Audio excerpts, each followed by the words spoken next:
আসসালামু আলাইকুম। আজকে মাননীয় চিফ অ্যাডভাইজারের নেতৃত্বে কাউন্সিল অফ অ্যাডভাইজারের একটা স্পেশাল মিটিং হয়। সেখানে 9 জন অ্যাডভাইজার উপস্থিত ছিলেন।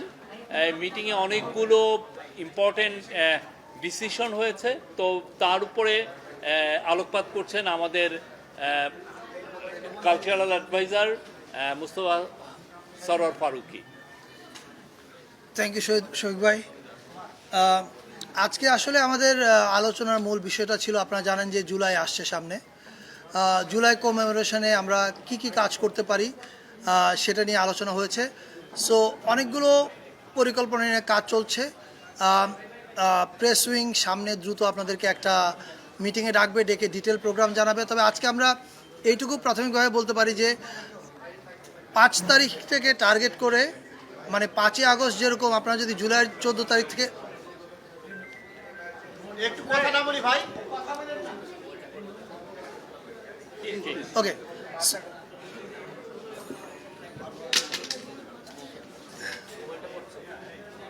কেউ না পাইলে অন্য কারোর কাছে কপি করে নেয়, ডিস্টার্ব করবেন না।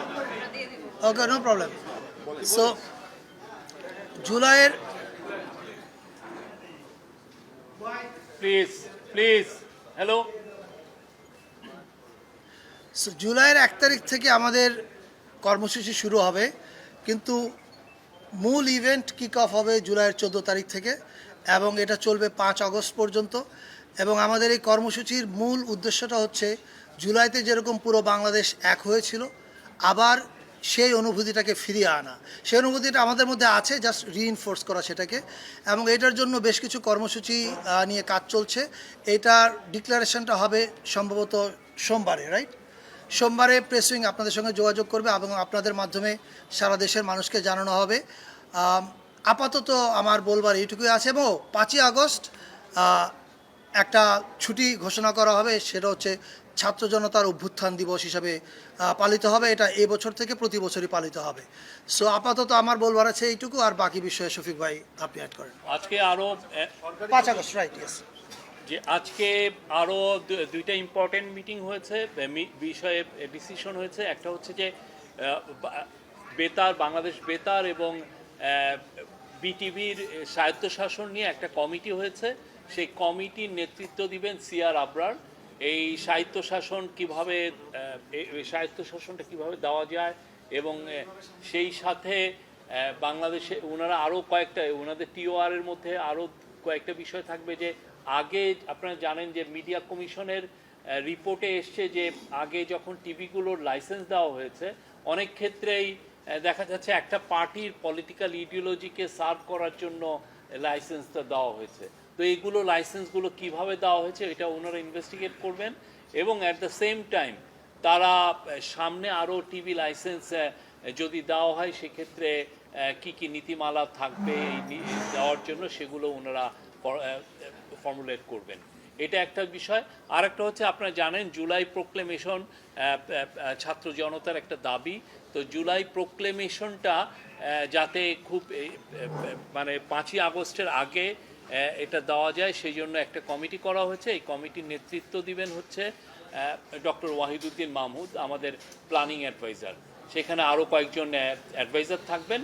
তো ওনার নেতৃত্বে এনারা কাজ করবেন আমাদের স্টুডেন্টদের সাথে, পলিটিক্যাল পার্টিগুলোর সাথে করে ওনারা একটা জুলাই প্রোক্লেমেশনটা খুব দ্রুত যাতে এটা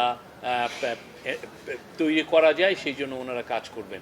এই দুইটা ছিল আজকের মেজর মিটিং। আরও বেশিরভাগই মূলত জুলাই যে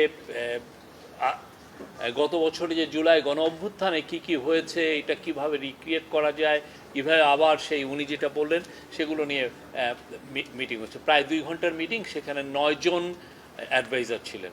থ্যাংক ইউ। আর ইয়ের ক্ষেত্রে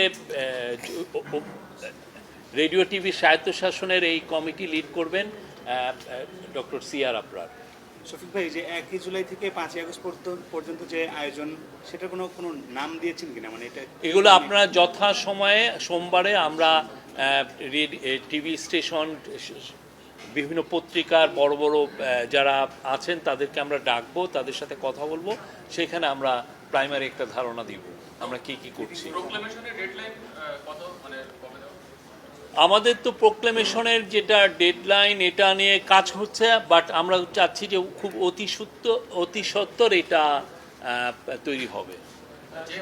এর আগে এটা নিয়ে আগেও কাজ হয়েছে, কাজ অনেক দূরেও এগিয়ে আছে, তো এটা নিয়ে এখন আরও ওনারা যাতে তাড়াতাড়ি করা যায় সেই জন্যই ডক্টর ওয়াহিদুদ্দিন মাহমুদের নেতৃত্বে এই কমিটিটা করে এর দেওয়া আগে হয়েছে। একটা আন্দোলনের মুখে আপনারা 30 কার্যদিবসের আপ- মধ্যে আপ- হিসেবে বের হন। আপনারা যে কমিটিটা করলেন সেটা কি 5 আগস্টের আগেই প্রোক্লামেশনটা কি ওপেন করবেন?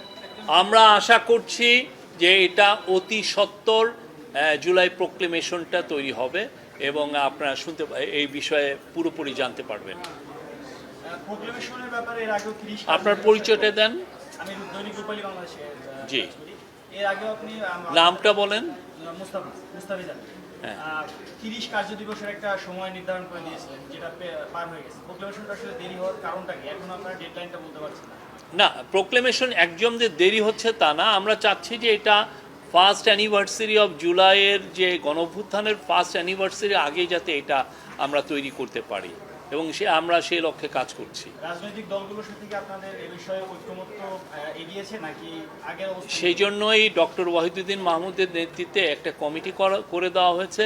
ওনারা প্রত্যেকটা পলিটিক্যাল যে মেন পলিটিক্যাল পার্টিগুলোর সাথে যারা জুলাইয়ের অংশীজন সবার সাথে কথা বলবেন। শফিকুল ভাই, আমার মনে হচ্ছে মোহন আমি একটা প্রতিনিধির কাছে মাননীয় উপদেষ্টা বলছিলেন 5ই আগস্ট যে সরকারি ছুটি ঘোষণা করা হলো সেটা কি এখন থেকে আবার প্রতি বছরই পালন করা হবে এবং এটা নিয়ে তো কোনো প্রকল্প এটা উনি বলেছেন। আমি হ্যাঁ, এই 5ই আগস্ট ছাত্র জনতার অভ্যুত্থান দিবস, সামনে থাকে তো, সরি, এটা ক্যাবিনেটের ডিসিশন Yeah. পরে জানানো। 5ই আগস্ট ছাত্র জনতার গণ অভ্যুত্থান দিবস পালন করার আজকে একটা প্রাথমিক সিদ্ধান্ত হয়েছে। রোববারে ক্যাবিনেটে বসবে, সেই ক্যাবিনেটে এটা নিশ্চয়ই পাশ করা হবে। করার পর এটা গেজেটের মাধ্যমে আপনারা জানবেন। আমাদের আন্ডারস্ট্যান্ডিং হচ্ছে এটা একটা জাতীয় দিবস হতে যাচ্ছে এবং ফলে এটা প্রতি বছরই পালিত হবে এবং প্রতি বছরই ছুটি হওয়া উচিত। আমরা সোমবার আপনাদেরকে বিস্তারিত এটা জানাতে পারবো, আপনারা সবাই পাবেন।